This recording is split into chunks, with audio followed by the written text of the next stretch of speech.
Hi, you're watching 20 Questions with. I'm Harry Reardon. David, would you like to introduce yourself? Sure. I'm David Shipley. I've done lots of different things in my life. I sold forklift trucks. I worked in corporate finance. I produced a film. I also committed a fraud and was in prison for that in 2020. I've just got out. What film did you produce? Oh, I produced Brexit, the movie. Okay, we'll get into that. And we'll just presumably get into the other thing as well, the finance. First of all, a bit of background. Where did you grow up, and what was your childhood like? I had a very privileged childhood. Kind of private school. Always had everything we wanted. We lived in London, and then in the southeast, up in the Chilterns. And I think it was a very, very kind of comfortable, affluent childhood. Was there anything that in your early childhood that might have hinted that later on in life you would break the law? It's a really good question. I don't think so. I mean, I think I was not sort of the kind of kid who was in trouble with the police for kind of drinking or smoking by the bus stop or anything like that. So there were no sort of like early brushes with the law in my childhood that would suggest that I might get into trouble later on. Can you describe the fraud you committed and the events leading up to it? So in 2014, I met with a private equity company. We were having a conversation about whether we might start a business together. In the process of that conversation, I lied about how much revenue I'd been generating from my previous business. And then the conversations went on. And when they eventually asked for some documentation to prove it, I produced a fake document saying this is what I'd done. They accepted that. We all invested together to start the business. Years passed before it eventually came out. So was you never worried about that coming out? Well, like I suppose after the first year passes, you kind of felt like, oh, that's good. I worried less, but still, like every day, a bit of it was there, And I think in a funny way, when I did get contacted by the police about it, it was almost a relief because that was 4 or 5 years later, and it had been on my, in some level, on my mind all the time. I think it was there's always that sort of slight tension about you worrying that what will happen if people find out, what will they do, what will the consequences be. And how did you end up getting caught for it? It was much later. So we set up the business in 2014, actually bought the original investors house in middle of 2015. In 2017, I and my remaining business partner fell out. And he sort of went around and did digging and then eventually went to the original investors with evidence of what I'd done. And they went to the police. So the police originally contacted me in early 2018, so almost 4 years after the original fraud. I had a first interview with them in the spring of 2018. It was election day, so whenever that was. Middle of May or June or something, I guess. And then they interviewed me again later that year, charged me in October. I eventually put a guilty plea in the spring of 2019, and then it took almost another year before they sentenced me. So I was finally sentenced on the 6th of February 2020. I got a sentence of 45 months. What was that the build up to go into prison? What was before you'd even gone, what was the events leading up to that like? Was that, I imagine, nerve-wracking? It's probably Yeah, it was terrible. In a lot of ways, it was worse than actually being in prison. So for, I guess, 18 months, so I did 18 months in prison in the end. I had 18 months before that where I knew I was going to get sentenced and almost certainly go to prison, and just was waiting for it. So day after day, you kind of wake up and it's sometimes I'd wake up and there'd be like 10 minutes where I wouldn't I wouldn't remember because I was half asleep or whatever. Then suddenly I'd wake up properly and I'd remember it. And it was always there. Just that kind of constant dread and, not knowing what's going to happen. You see all these kind of movies and shows about prison. You think, am I going to get raped? Am I going to get murdered? Am I going to get like forced to do things, forced to kind of get involved in criminality, end up doing more time. And my mind was going kind of crazy, just imagining how horrible it might be. I think anyone's would be. I got really fat as well because I was got really, really fat. I was basically just drinking every day because I didn't have anything to do. I didn't have a job. I was stressed. And so I was drinking 6 pints and a couple of bottles of wine day after day after day. And so I got super fat. What else? The other thing that made it really difficult is they didn't sort of say when I first got charged, right, we'll be sentencing you in 18 months. It was come back in 4 weeks, come back in 4 weeks, come back in 3 weeks, come back in 5 weeks. So 18 months of that. So if I'd known I had 18 months, I could have started writing a book or got a dog or something, whatever. But when it's always come back in a few weeks, come back in a few weeks, come back in a few weeks, you're just kind of constantly on this cycle of getting really, really stressed, going back to court, getting told it's been adjourned again, and then going back into that cycle. It was horrible. Did you have to mentally psych yourself up for prison? Did you have to sort of, I mean, obviously, clearly you didn't get murdered, and I hope you didn't get the other stuff as well. But did you have to prepare yourself mentally? I'm going to have to fight someone. I'm going to have to, what am I going to happen? What happens if I'm in this situation? What happens if I'm cornered? What happens if I drop the soap? Well, you joke, but that's the stuff people talk about. Yeah, of course. I think the thing is, I don't know anyone who's been to prison. Well, I didn't before. And now I know loads of people who've been to prison. My best mates have been to prison. So, and it's not like I tried Googling this, but there's no serious advice online about, what it's actually like to go to a British prison. It's not easy to find. So I was trying to find stuff and trying to sort of, everything kind of was secondhand. I was talking to my lawyers and saying, what should I expect? And none of them know because they've not been through it. But I did spend time thinking about, what do I do if someone tries to make me hold contraband for them? What do I do if there's a sort of violent situation? What am I going to do with myself? And I'm like a reasonably big bloke and I play rugby. So I figure my thinking was I just have to try to not be the weakest person around and assume that anyone who's trying to bully will go after someone else. Right? It's like when you're running from a tiger or whatever, or a bear. You don't have to be faster than the bear. You just have to be faster than the other guy. And I think if I had an approach in mind, it was probably that, just to kind of try and keep away from it and not be the weakest target. It's not a bad idea for a book or a movie, preparing for jail. Yeah. It's, I think it's, I think if I'm definitely not going to go back to prison. If I was doing it again, I would definitely prepare much better in terms of what to take with me and all that sort of stuff. What would you take with you? So some things are quite easy to get in prison and some things are really hard to get in prison. And what I would have taken if I'd known what I know now is loads more CDs, because you're essentially allowed as many CDs as you want in most English prisons.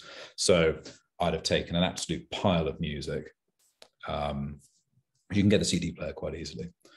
Books you can get sent in, so that's not so much of a problem. Some things are really weirdly rare though. So like dice, pencils, pens, they're like gold dust. Unless you buy them through the canteen where they're very overpriced. So I'd have taken in loads of coloring pencils, writing pencils, pens, all that sort of stuff. And I think way more clothes, because I did take a suitcase full, but I didn't realize that you can't take black or white clothes because those are the colors the screws wear. So any black and white clothes they won't let you have. That's really interesting. It just didn't occur to me before. So I had like a suitcase full of white t-shirts, not just it's a standard white tee, right? Yeah, they just throw them out. Yeah, just said no, that's it. You can't have them. And this sounds really dumb. I've never been to prison, clearly. Pencils and pens, like, is that for a safety thing? Who knows? I think the thing about prison is it's full of really weird, pointless rules. And actually, the result of that is the system teaches you that doesn't teach you to be more respectful of rules. It actually teaches you that there's a lot of really stupid rules in life and you need to avoid them if you're going to have any kind of sensible existence. What would you say is the most stupid? I think the best one is, while I was there, COVID happened. So like the rest of the country went into lockdown, and that meant we were stuck in our cells for 23 and a half hours a day. So the governor of Wandsworth said, okay, you can have board games sent in so that you've got something to do in your cells, stop you going mad. I got a copy of Risk sent in, and security said, you cannot have that game. It's got a map. Because there are no maps allowed in prison because you might use them to plot an escape or to plan a criminal action. I don't know if you've looked at a copy of Risk recently, but I'm not being funny. It's a map of the whole world. It's not the most accurate of maps. But that I think was the most ridiculous thing. It's kind of fantastic at the same time, though, isn't it? Like, it's just you couldn't make it up, this stuff, right? No, that's it. Yeah. And then what was your? Oh, sorry. Go on. Yeah. No, I was going to say, what was the first week like? Crazy. So I got sentenced, and up until that, every time I'd gone into the dock, I'd walk back out of the dock into the court. This time they take you out a side door. You go into the secure part of the court. They bagged up all my stuff. They take me down in a lift down to the cells underneath Southwark Crown Court, put in a tiny cell, and they're quite nice. They said, okay, do you want a coffee or a bite to eat? Your lawyer will be down in a minute. And I said, yeah, go on, I'll have a coffee and a bite to eat. And they brought me like this coffee, which was pretty dreadful, but at least it was warm. And they brought me what was called a lasagna, but it was, this was not anything you've ever thought of as lasagna. Imagine a piece of, like, a single sheet of pasta about that thick, kind of quite rubbery, not really completely cooked, but someone's put a bit of ketchup on. So I tried to eat. I was like, I just can't eat that. I saw my lawyer briefly, and then back in there. Then shortly after that, they took me and a bunch of other guys out, put us in this, what they call the bus. And this is a Serco van. You'll have seen them driving around. White vans, tiny windows, secure van. And they put each of you inside a little kind of cubicle that you're locked in. It's a tiny window. The chair is a hard plastic chair, like the most uncomfortable chair you've ever sat on. Then we drove stop-start through London, kind of jolting back and forth. You've got no seat belts, so you're sort of having to hold yourself up. And I think most of the other guys in the bus knew each other and were all kind of like bantering away. They'd all just been sentenced together. And I'm just looking out the window, kind of watching London go by, watching all these people, going about their everyday life, thinking, wow, I've just been sentenced to 45 months. I'm not going to be out there for a long time. And I think that the low point of that bus journey was when about 2/3 of the way through, one of the other blokes decided, obviously, he couldn't hold his bladder any longer and decided to take a piss all over the floor. And so it ran out under the door of his cubicle and just ran down the middle of the bus, which is nice. You get this stink of piss, big, lake of piss forming outside my door. That was nice. What prepared you better for prison? The bad food beforehand or the piss? I think bodily fluids and bad food are the two things. That is a lot of the prison experience, is just kind of like filth and terrible food. But I think the bad food was probably the thing that really set the tone for me. That was it. It's like, okay, I'm just going to have to eat crap for the next. And is it as bad as they say? Prison food? Yeah. Terrible. It's called carbs with carbs. It's just not very.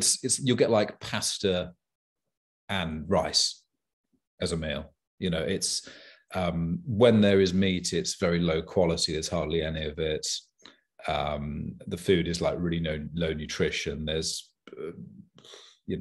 not much in the way of fresh vegetables. You wouldn't feed that diet to your dog. It's terrible. So almost everyone who's there for any length of time gets extra food through canteen because you can buy better quality stuff there. And anyone who does any length of time in an English prison will eat their body weight in tinned fish because it's the only halfway decent protein you can get. And yeah, how does anyone get in shape in prison if that's the case? Like, obviously, people always say, like, when you go there, what else are you going to do, you know? And well, this is the thing, like, honestly, it's amazing. So when I went in, I weighed 120 kilos.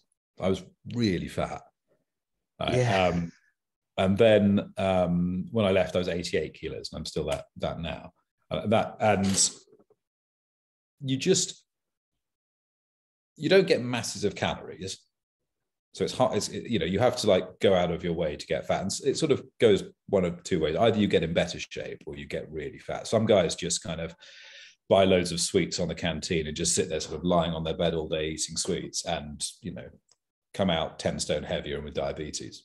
And I kind of, when I got to prison, I was just thought, okay, I've got to make sure I'm here. I knew I was going to do 18 months to 2 years, something like that. Okay, I want to make sure this is not completely wasted time. I want to come out of this in a better state than I came in. So sort of physically, mentally, emotionally. And so I, even during lockdown when we couldn't go to the gym, just did sit-ups on my bed. Just sat there doing sit-ups, stomach crunches all day. You start off not being able to do very many, but after a few weeks, I was doing like 1,000 crunches every day. Yeah, just because nothing else to do. So you just do 50 at a time, 100 at a time, have a rest, read a book, watch something on TV, do another 50 or 100. And I think what I learned about fitness in prison is you've just got to be just do lots of it and do it consistently, and you'll get in good shape. Yeah, that's almost. Yeah, like, everyone says you can't out-train a bad diet. It's nonsense. There were plenty of guys I saw in prison who ate absolute dog shit and got in good shape. Once you hit a certain level of training, you can't out-eat it. Whatever you do, you can't eat more than the calories you're burning. I work in the fitness industry, and there are some people that are just genetic monsters. Yeah. Just guys that just their metabolisms, their genetics, everything is just set up perfectly that they can just breeze through it. And then there's some of us that are just constantly mentally and physically running uphill and still just, it's one of those things. It literally just depends on the person, I think. Yeah, and it's depressing to see sometimes. But some of the guys literally there, they do a few curls and they'd be twice as big straight away. It's crazy. They were probably on roids, to be fair. But are they easy to get in prison? Yeah, like so many people are on them. So it's easier to get steroids than like a map from a board game. Yeah, board game maps not allowed. Tobacco is really hard to come by. Steroids pretty easy to come by. Tobacco, I thought that would have been like currency or not. I thought that would have been quite, an abundance of tobacco. So so I did time in 2 prisons. I was in Wandsworth, which is a Category B closed prison, and then I went to Halsey Bay, which is a Category D open prison. So that was very different. There you were allowed to smoke, so you could buy tobacco on the canteen. Totally different. But I did 10 months in Wandsworth, and there tobacco was like ridiculous prices. If you got a pouch of tobacco, you'd be able to sell it for, when you broke it up, £1,000, 1,500 quid. Oh wow! So people that just really needed that sort of. Yeah, because obviously they banned smoking in prisons a few years back. It was much later than the smoking ban. But so tobacco is really hard to come by. But so everyone vapes. Okay. So almost everyone will be vaping away because it's something to do, something to pass the time. Other than that, in terms of drugs, there's a lot of spice, which you may have heard of, like a sort of synthetic cannabis. Okay, what's that like? So I didn't try it. It's like, it's terrible, but you see the state it turns people into. It's you wouldn't want to do it. You see them kind of just walking around like action zombies. They're just not there. Oh wow. I didn't get that. Could you try? Sorry, Siri's chatting to me. And I saw a number of times when people just collapsed, had heart attacks, when it took a cardiac arrest from smoking too much spice. And there's a sickly sweet smell it has. The best way I can describe it is if kind of roll-on deodorant. Imagine Yeah. if someone broke one of those open and was like heating it in a saucepan. Oh wow. That Yeah. that kind of sickly smell just like spreading through. It's a horrible smell. But because normal weed is hard to get in prison, hard to get in closed prisons, obviously in open prisons it's everywhere. It's much more.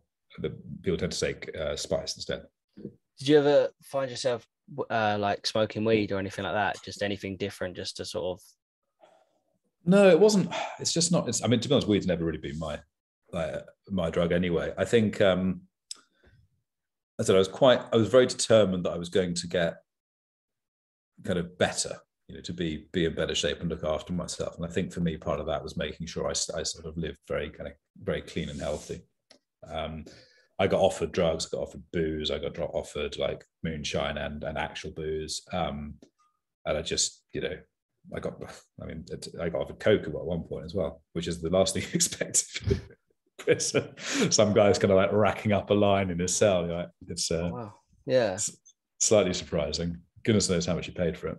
But no, I stayed away from it. It's just not. And I just thought, kind of the time I was doing anyway was long enough. The thought of like getting longer on my sentence would have just been too painful. And for me, because I had a sentence of less than 4 years, I had the chance of getting a tag, which is where they release you at sort of 4 months early or so, and you're on a curfew and you wear a tag, which I'm wearing now, and you can't go out between 7 p.m. and 7 a.m., but it's a heck of a lot better than being in prison. So I didn't want to do anything that would ever jeopardize that, obviously. Did you find yourself becoming desensitized to the stuff around you? You talk about people like sort of overdosing and in this sort of spice-like state, and just dealing with this thing day in, day out, and the fear and the nerves. Do you find yourself kind of numb into the situation just to make it easier to deal with? I think you do. I didn't. The interesting thing you mentioned fear, though, I didn't actually feel physically threatened or afraid at any time kind of after I arrived in prison. There was a lot of that before, but actually I never felt physically threatened in Wandsworth or in Halsey Bay. Definitely to begin with, I'd be seeing things like these guys collapsing, the state of the cells. Like most cells would have like some blood stains or some shit stains or some vomit stains or some piss stains or all of the above on them.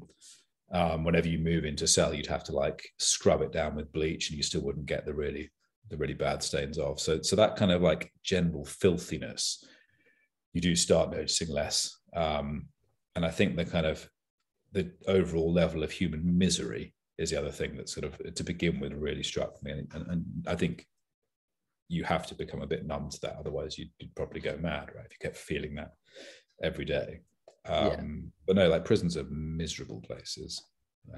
They're just like sheds for wasting human lives and potential. Do you think there's a way of being on the outside of making a positive impact on the inside, offering rehabilitation systems or better like care for the people inside, even like you said about the food?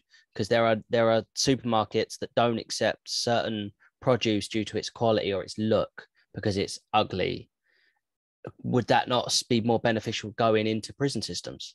I mean, that would be great, but I think you'll have a hard fight to persuade politicians and the prison service that they should do anything like that to make prisoners' lives more pleasant. It's interesting you mentioned work. I think that's a huge one. I think our prison system is almost designed to make sure people will reoffend, and we've got one of the highest reoffending rates in the Western world. And it's because, like I said, it's full of stupid rules, and it teaches you that rules are stupid and you shouldn't listen to them. You should try and circumvent them. Often it also the system rewards the prisoners who make the most noise. If you quietly get on with your day, you'll be ignored. If you start smashing on your door and make enough fuss, they'll find an Xbox for you just to keep you quiet. So the system rewards people for bad behavior. And for most people, when they come out of prison, they've got very few employment opportunities. A lot of people who go to prison didn't complete education, and they don't get much education in prison. But I think, if there are loads of guys, and certainly I particularly saw this at Halsey Bay, where in an open prison you're allowed to go out and work. once they started being able to go and get jobs, it was amazing. There was, these guys, a lot of these guys who'd been drug dealers their whole lives, who'd literally never had a job, were suddenly amazed by the side that they could be getting paid like, £2,000, 1,500 quid a month for grafting in a warehouse, and it was legitimate money. No one could come and take it off them. The police wouldn't come and have it away. And I think there are lots of people in prison who are fundamentally decent human beings who've made some crappy life choices. And if anyone who's watching this is an employer, reach out to your local open prison, talk to them, see if there might be people there who could actually come and do a really good job for you. They'll be really grateful for the work. They'll work hard. And another great benefit, they're in prison. They can't go out to the pub and get too hungover and not be able and call in sick the next day. They're going to come to see you, and the prison will be making sure they come to work as well, or they'll lose their privileges. So you're going to get very reliable staff. But I think that's the big thing, is because a lot of people, if they can leave prison with some money saved up, you take away some of the incentive to go back into crime. And I think that's a huge thing that will make all the difference in the world. Yeah, no, absolutely. That it's just something in place where you feel comfortable, because if you come out with no real life skills, nowhere to go, no money, and you're hungry, then you become desperate, right? Then and then that's it again. So just a no-brainer. And if the only way you've known how to make money is by dealing, then you need to eat, you need a roof over your head, you're going to go and deal. It's not a surprise that people reoffend in that situation. Yeah. Did you experience a culture shock with you being a white collar crime, not being from a stereotypical criminal background? Yeah, I think it went both ways. I think I'd never encountered a lot of the people like I'd never spent much time with drug dealers, robbers, killers before. And I think a lot of them were from sort of quite different, I guess, class and education background to me. And I think a lot of them had never encountered someone like me before as well. A lot of them initially, they thought, they were like, are you a barrister? Because that's the only people they'd ever encountered in their life who have my sort of accent.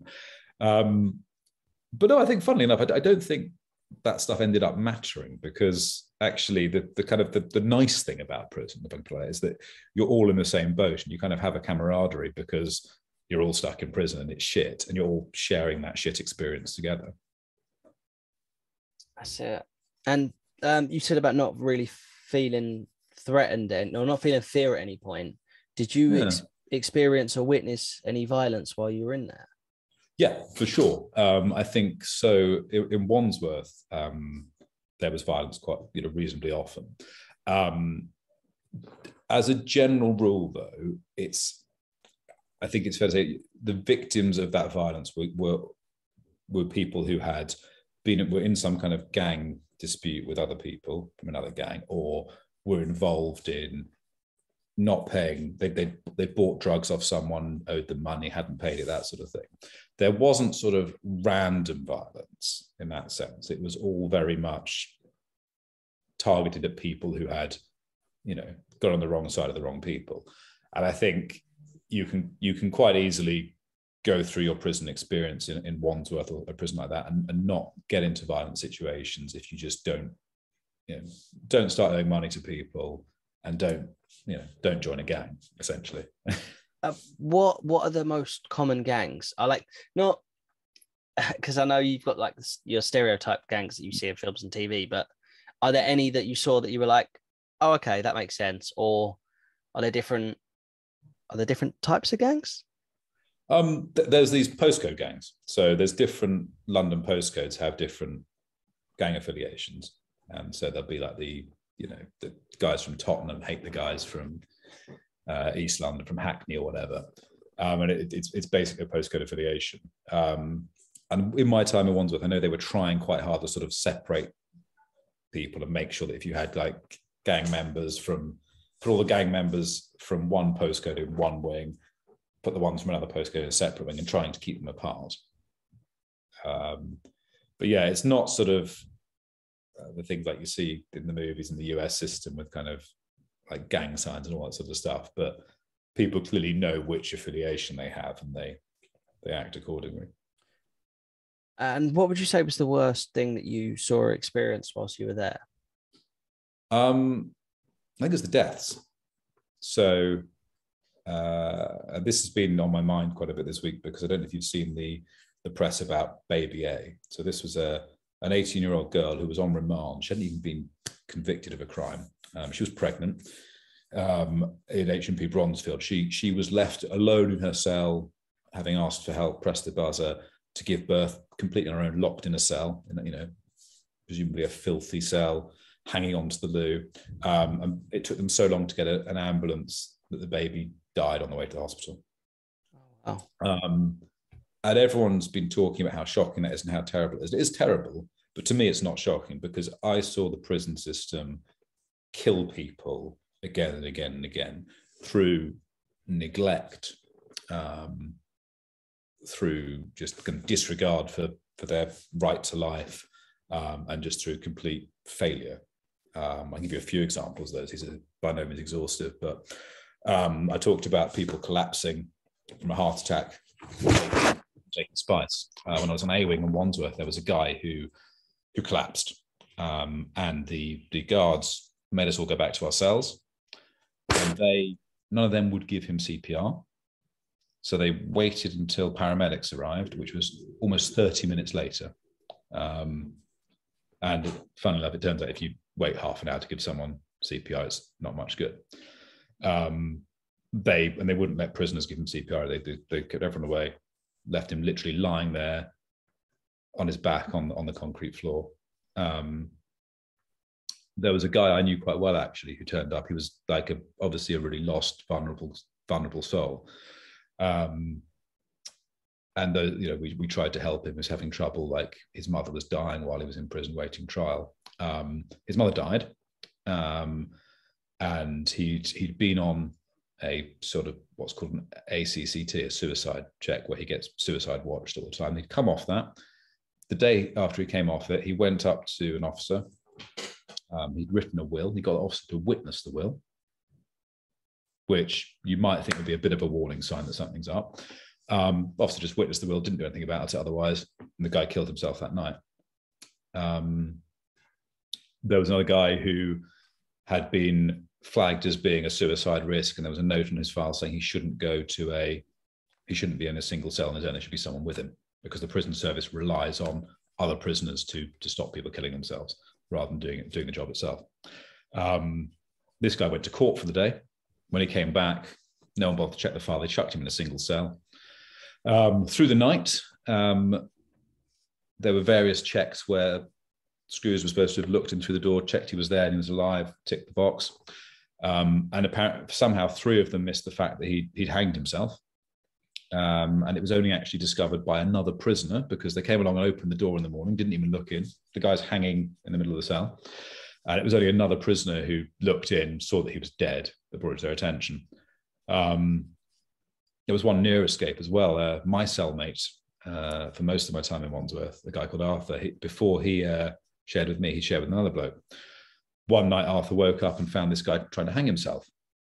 So he jumped out of bed and was holding him up to keep him alive while screaming for help. And it took the staff over half an hour to come and get the door open. Oh, wow.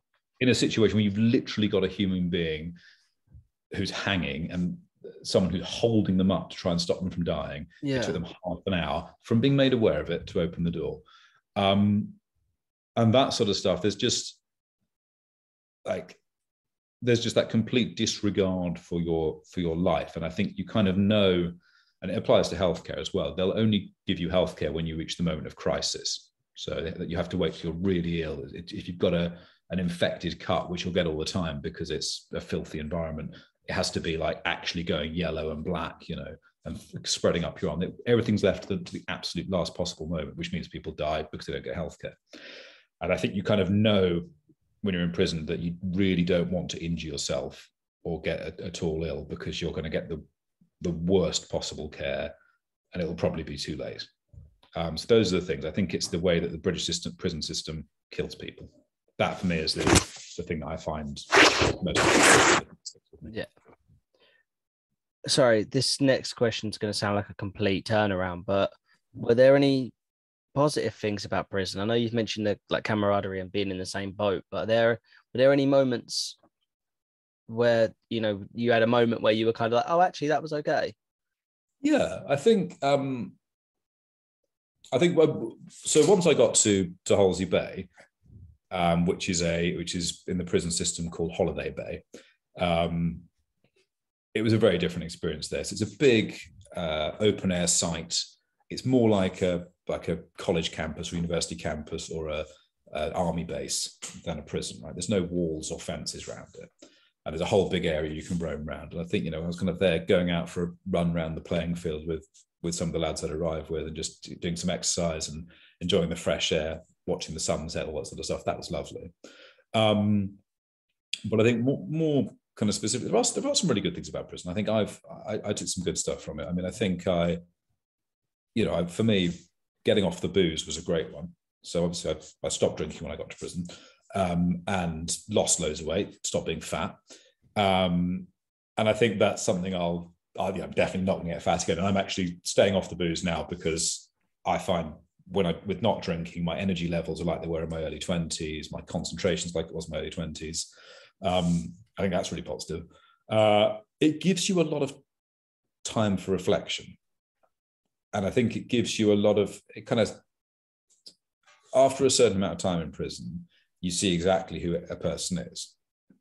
And you can see pretty clearly who the arseholes are, the guys who are selfish and cruel and, just not good people. But equally, you see a lot of kindness. You see prisoners who just go out of the way to look out after each other. They don't have to.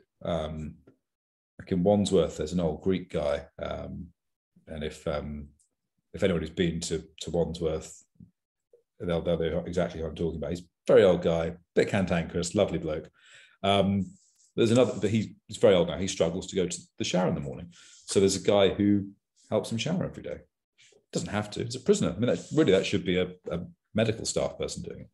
But I can think of loads of examples of that kind of kindness of prisoners to each other, which is really good. And I think also, I've met some really interesting, good people in prison. I think people who will remain mates for the rest of my life. It's a bit like I was actually spent a bit of time in prison with a guy who'd been an army officer, quite a senior army officer, and he said that it was quite a lot like a deployment.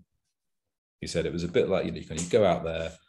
The first few weeks are kind of crazy and intense, and then you settle into this sort of middle bit, and the people you've done it with, you feel connected to.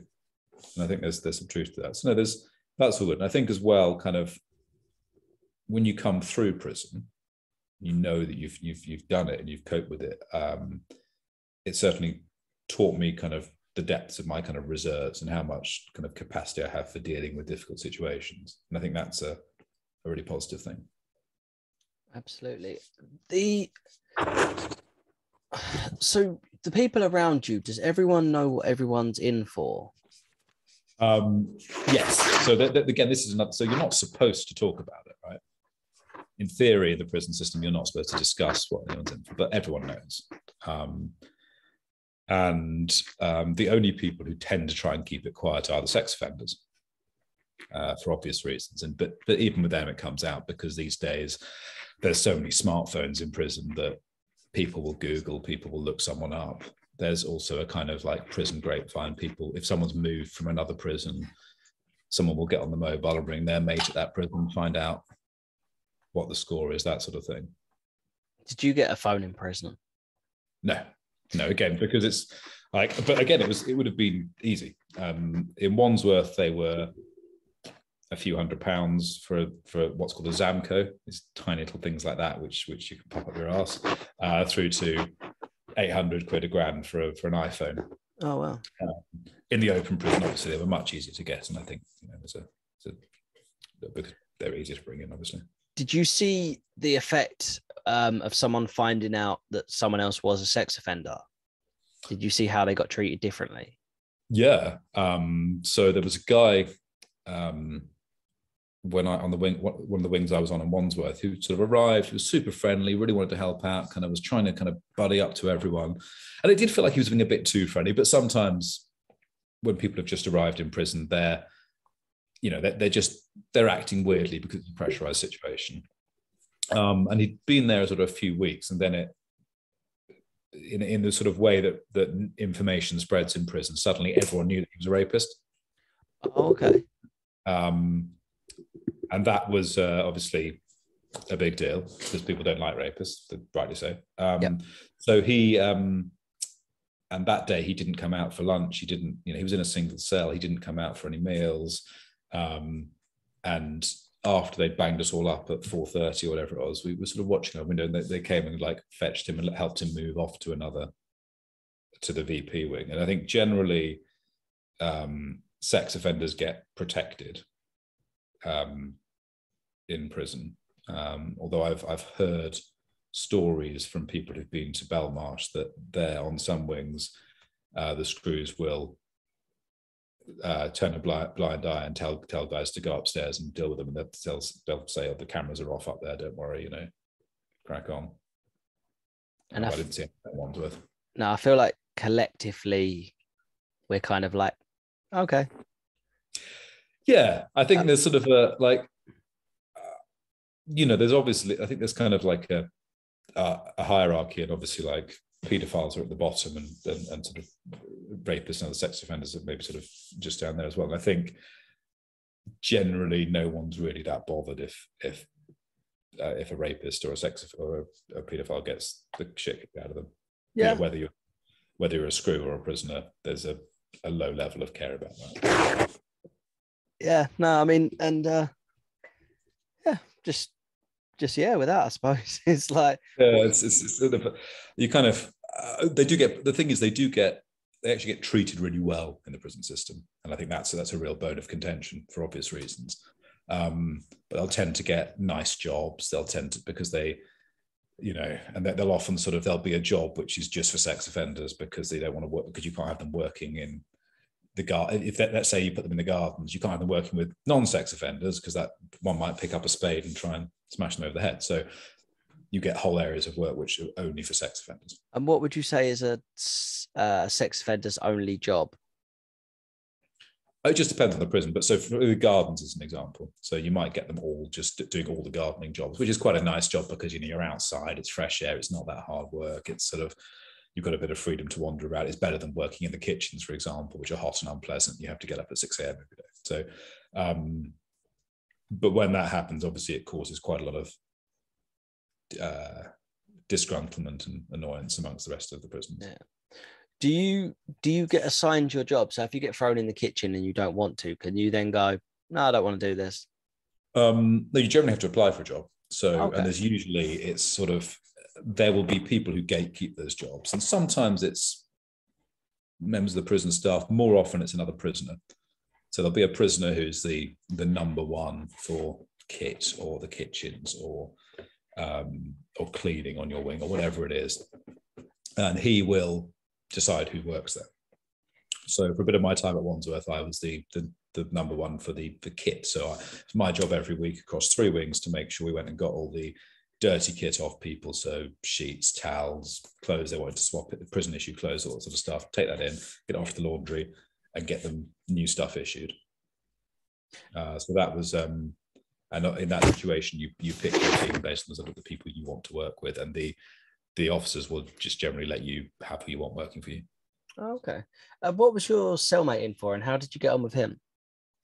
Yeah, so my first month in Wandsworth, I had like 10 different cellmates, and it was all a bit crazy. But then just before COVID kicked in, so sort of mid-March, I bunked up with this guy, Arthur, who was a Latvian guy.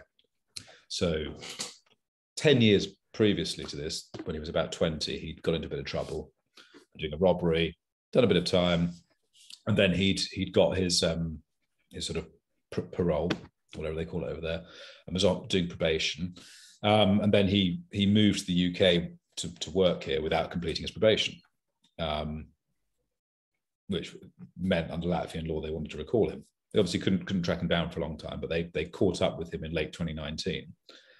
And I think he had 4 years left to serve because they're quite tough on the sentences in Latvia. Yeah. Where apparently it's like 5, 6, 8 men to a cell. Oh wow. which sounds pretty intense. And yeah, so he was sort of in a funny situation where if you're an extradition prisoner like he was, you can actually kind of get away with more in the prison system because you can't be given extra time. It makes sense. Yeah. Yeah. So he was just fighting his extradition as long as possible because his wife and his kids were in the UK. He didn't want to get extradited, you know. I think in the end he managed to drag it out for 2 years before he got sent. Oh wow. He's gone now? Like, have you? He has, yeah. So no, it was a funny one. So I like all through, we basically spent lockdown together. So I don't know what you did for lockdown, but I spent most of it living with a Latvian man in a 6x8 room. Literally, some days we didn't get out at all, apart from to grab our lunch, which is like 3 minutes. Some days when it was really bad lockdown, they just brought food to our doors. Mostly it was 23.5 hours behind the door. So you kind of have to get on, obviously, or we'd have probably ended up killing each other. But we played a lot of chess. We played a lot of Risk in the end, and I finally got them to let me have the board game after a lot of complaining. We played some other board games. We managed to get hold of an Xbox, which saved our sanity, I think. I played about 1,000 hours of Skyrim. Oh, so it's no online games? No, well. So no, well, not. No, you obviously are not supposed to be able to go online, but a lot of people would have a mobile, and at night time they'd hotspot it and tether there, and play Xbox Live and that sort of thing. As games go, Skyrim's that's not a bad way to spend your time. Time sink. I decided I would play it without fast travel, which really adds the. It's like, well, I had the time, right? Yeah, that's true. Yeah, it must be nice because there's so many little jobs along the way where you'll see little things and little moments that you can capture. Exactly. Like this. Go and just wander in and go into all of them. Yeah, and then you can play a lot of Skyrim that way. But other than that, yeah. So no, so it's good. So we sort of, and I was writing quite a lot as well. I started writing in prison, we had I think we kind of got on well for the time we shared the sort of 9 months we were sharing a cell together. But by the end of it, we were both definitely ready for it to end. And I just think there's probably no one who you can spend that much time with for 9 months and kind of not be slightly sick of at the end of it. Yeah, maybe. Yeah. No. It's a tough one. Yeah, like my brain was sort of maybe. Yeah, I think there might be a couple. I think if it's your partner or your wife or your girlfriend, it's a bit different, right? No. Not even that. No. But it'd be tough. Like maybe, I think probably if it was like with my very best mate in the world, we'd have been okay. Yeah. But like, because we've known each other for 30 years or whatever, But I think there's almost no one that I could have like whose relationship could stand that. Are you able to still get in touch with Arthur or? I'm not. No, I mean, I did give him my my like mobile number or my email address and told him to get in touch when he gets out. Who knows? I wrote to him after I moved to Holsey Bay and he never replied. So that's a shame. There we go. But then other guys arrived from Wandsworth later in my times at Holsey Bay, and they obviously told me like that he'd just been extradited and that sort of thing. So maybe the 9 months he was like, I need to let some time pass first. Yeah, like like he's a good guy. He's a really good guy. But I think like it's a lot of time together. What would you say the main misconceptions that people have about prison are? I mean, the big one is the soap thing. I don't know if it is true in US prisons, but there's not a lot of male on male red hot action going on in the British prison system. I think it's a bit more like being at a boys' prep school with the casual homophobia, to be honest. I mean, I think that there may well have been people very quietly having sex behind the doors of their cell, but it's not. I think anyone who walked around being kind of obviously out and gay would have a very, very difficult time. Yeah. I think that's the big one. I think and I think it's mostly just a huge waste of time. I think the British prison system is not that bad. It's just dull, right? So it's not like a really horrible experience that really deters hardened criminals. it's just a bit shit and boring every day, and it's shit and boring in the same way day after day after day. And you said it in the most British way that you could as well. Just absolutely fantastic. So going from that day to day to coming out and now seeing the petrol crisis that we currently have, do you look at these problems and go, yeah, just... I do have a lot of that. I just think like when people are sort of having a mad panic about some really minor thing, I tend to think, like, what are you, like, it's just not a big deal, right? No one's died. I mean, not being able to fill up your car or ambulances not being able to fill up might be a bit more of a problem, right? But, you know, when people are sort of worried about some real kind of like, I don't know, who said what about who, or like what dress someone's wearing or something, I do tend to think this is just, it's not a big deal, is it? Come on. I saw a soldier talking about coming home in the same way. And he said that he looked at it exactly as they were. He said civilian problems. He said they're just civilian problems. Like, in the sense that, yeah, it's an issue for that person in the moment, but really when you take a step back, it's like, Just not a big deal. It's just not. Like, you just look at like when I look around and you say, what were you doing during lockdown? Yeah, I quit my job 3 days before we went into lockdown. Oh, wow. I walked in a little bit drunk. I was ready to leave. I was like, do you know what? I'm done. Screw this. I'm gonna get a new job. And I just fully bad time, awful. Like, I was like, I'm gonna start my own business. That's it. And then 3 days later, the world shut down, and it's like, wow. Okay, it's not ideal, you know. But yeah, things could have been a lot worse. I still had a roof and I still had hot water, and you know, like, it's looking at it that sense where you take a step back and go, actually, I've still got a lot of things that most people don't. Yeah. You know, I mean, to be honest, even in the open prison, like, a lot of guys there would grumble. I said, come on, like, you've come from somewhere where you were stuck behind a door all the time, and now you're moaning that the showers aren't clean enough here. It was like, but you can literally go out, you can have a shower whenever you want, you can go outside to the fresh air whenever you want, you can have, you know, you can have a much better quality of life. You're allowed to go and have a day release to go and spend the day with your kids and your wife at the local seaside resort, or, you know, go for home leave for a few days. You know, what on earth are you complaining about?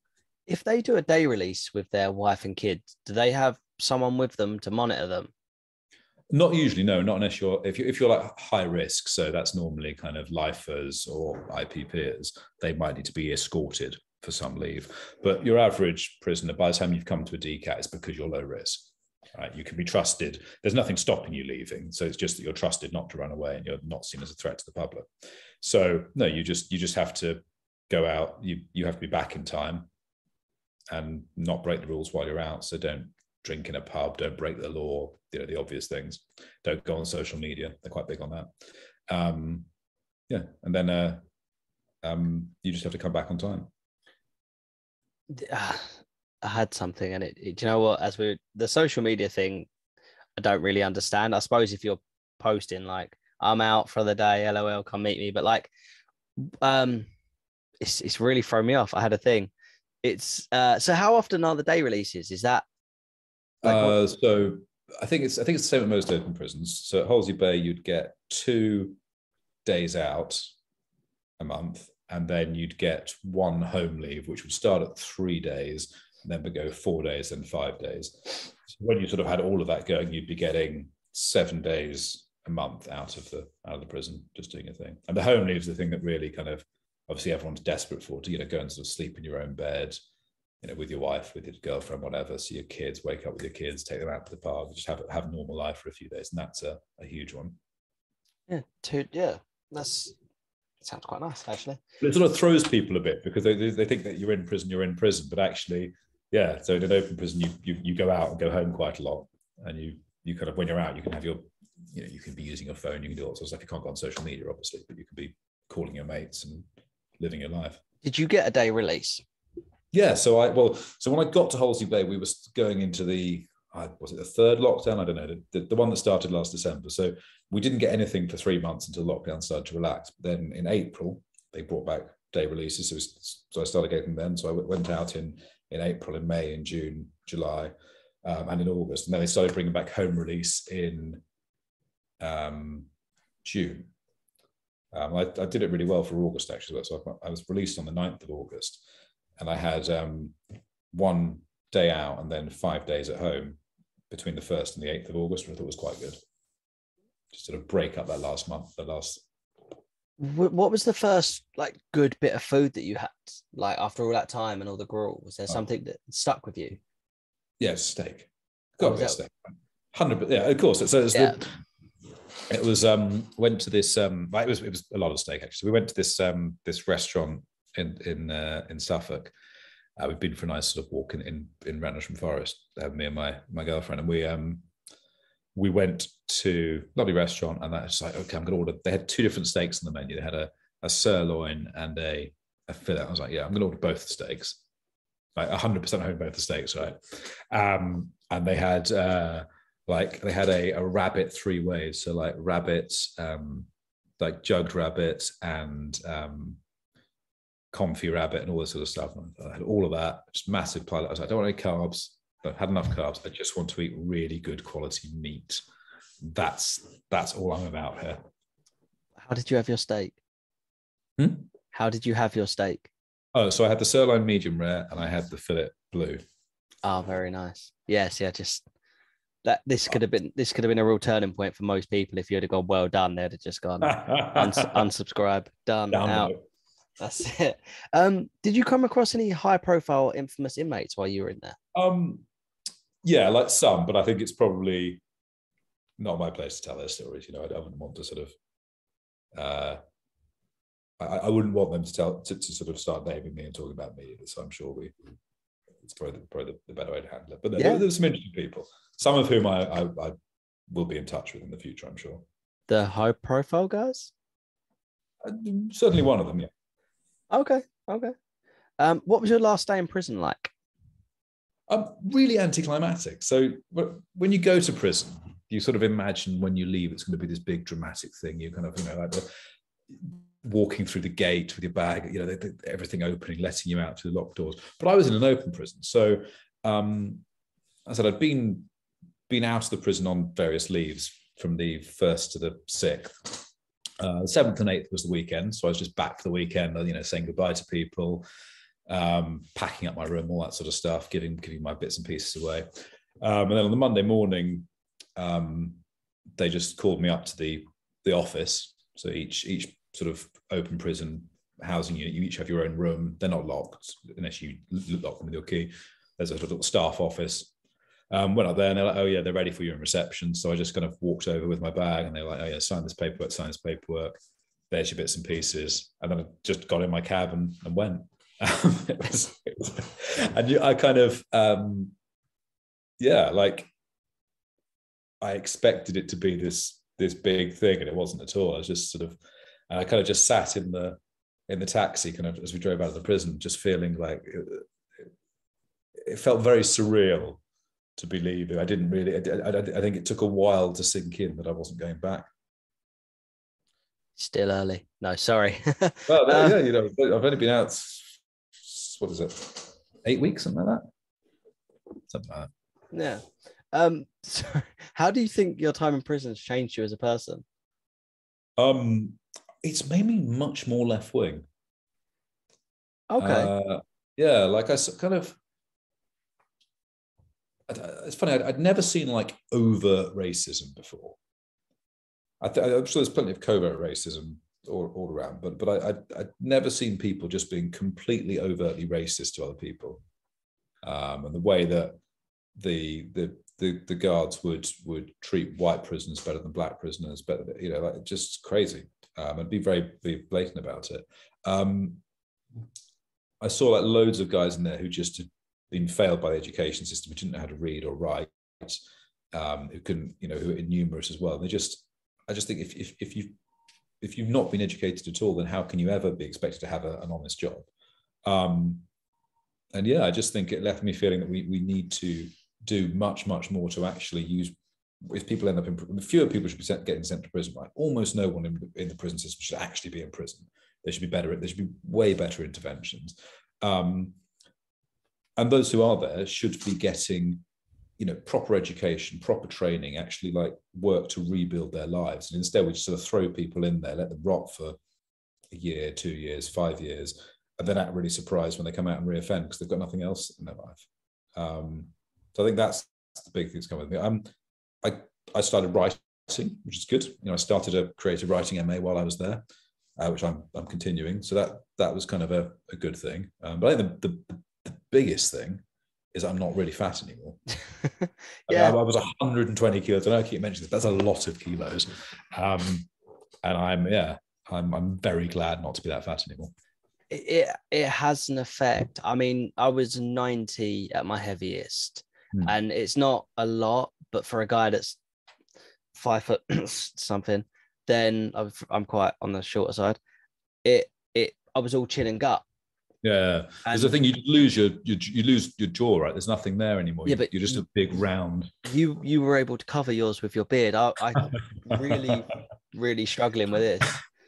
Yeah, I mean the beard is helpful, to be fair, but no, I for me I'm 6'1", and so even at that, like 120 kilos is a lot. Yeah, I was really fat everywhere, and I'm never ever letting that happen again.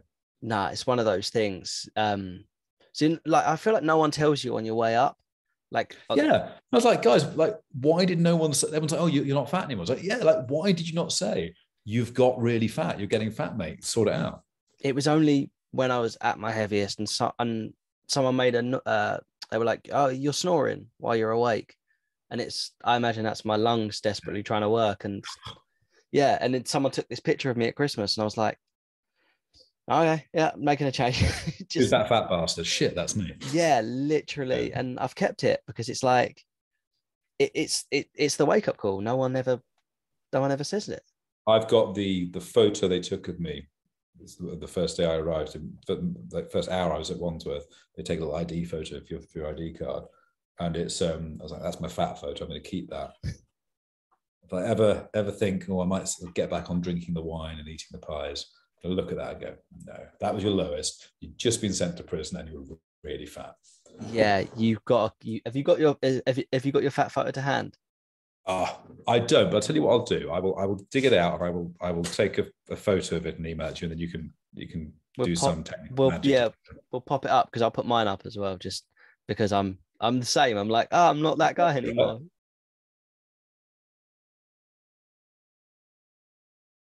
It's like, and honestly, it was my party trick at Holsey Bay. I'd get to say, have you seen my fat photo? I used to be really fat. Come and see my fat photo. And no one would believe it. So, but that's just it. How easy was it to reintegrate into society afterwards? I mean, that's still ongoing, right? Like I said, I've only been out for 8 weeks or so. I think in some ways harder than I thought, though. I think I sort of expected, I'd be out and just be happy.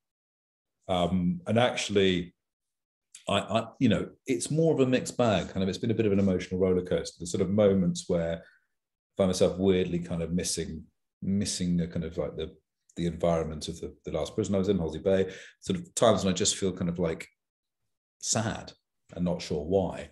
And it's difficult because no one who's not been to prison understands that they just think you should be fine and happy because you're not in prison, and they've not had the experience.